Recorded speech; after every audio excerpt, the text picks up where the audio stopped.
మా పాట ఉంటుంది. పొద్దున్నే మనము లేవాలి,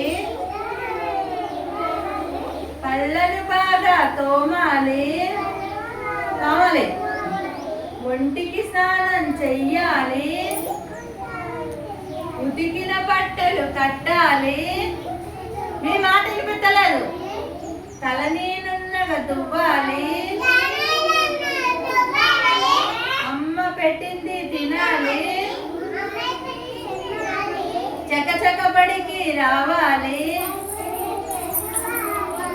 గురువుకి నమస్తే పెట్టాలి, బడిలో చక్కగా చదవాలి,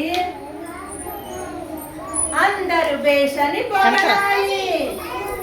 మనం బాగా చదువుకుంటే అందరూ బేషని పొగుడతారు. మీకు రంగు మారిన నక్క కథ చెప్తాను, తర్వాత మంచి ఆట కావాలా మీకు ఆడిస్తాను. ఓకేనా? ఓకే.